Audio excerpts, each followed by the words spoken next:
Well, people in Massachusetts braved the rain and cold Tuesday as they waited in line to purchase recreational marijuana at the state's first two commercial marijuana stores.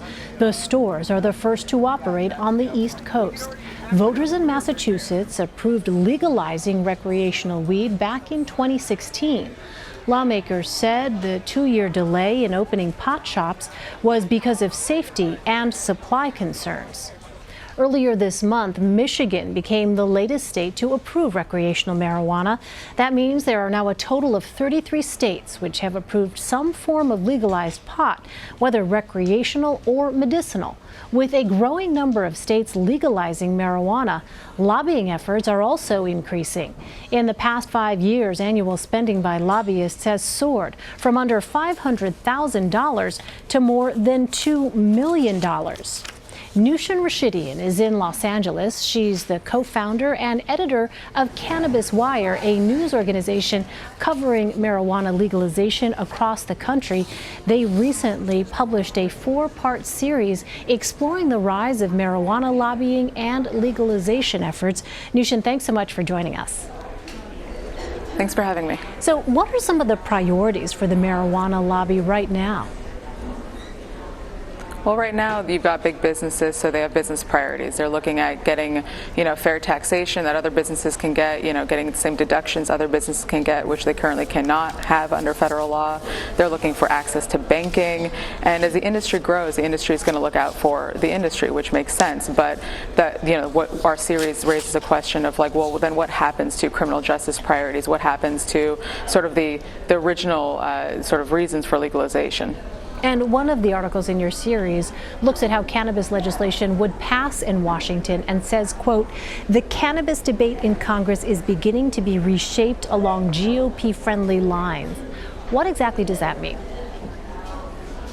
Well, the sort of leading legislation right now in Congress is the States Act, and it's a bipartisan piece of legislation, and it's pretty simple. It makes a states' rights argument for legalization. It says, the federal government will let states that have chosen to legalize go their own way.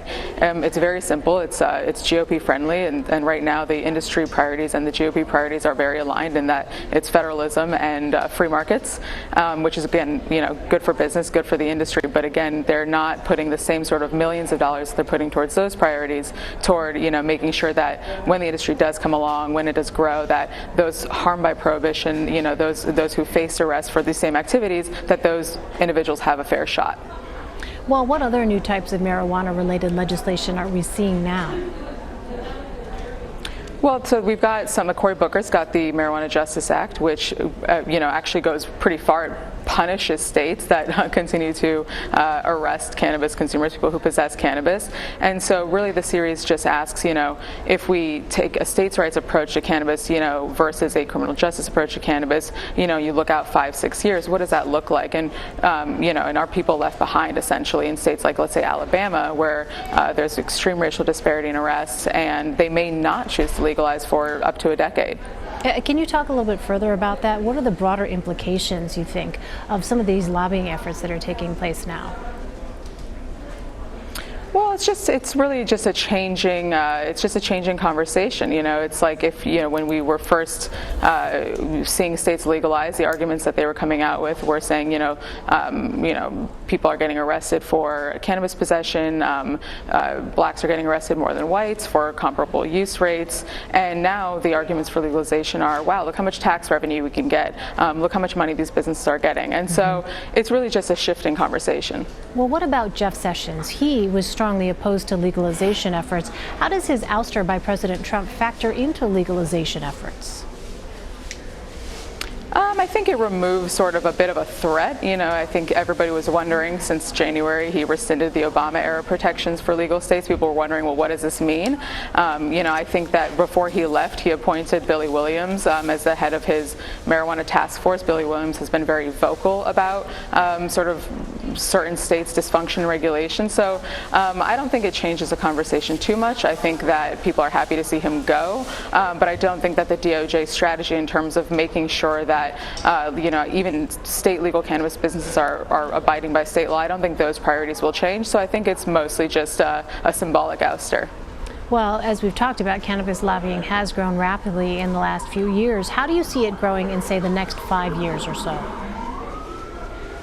I think it's going to be, I mean, those millions are going to double, triple, quadruple. You've got people like, John Boehner involved now. You've got, just these are multi-billion-dollar companies. This one company named Canopy Growth raised $4 billion this year. So we're talking about skyrocketing numbers in the coming years. John Boehner, tell me about that.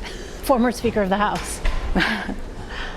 Yeah, John Boehner, former Speaker of the House, has become basically the industry mouthpiece. He had an infomercial recently where he was telling people that they need to get in on the green gold rush, that there are billions of dollars waiting to be earned, and it's I think he's a really interesting representation of how much the cannabis debate has changed. Yeah, certainly a different face, I imagine, than what people who are proponents of this would have expected in the past. All right, Nushin Rashidian, really interesting series. Nushin, thanks very much. Thanks so much.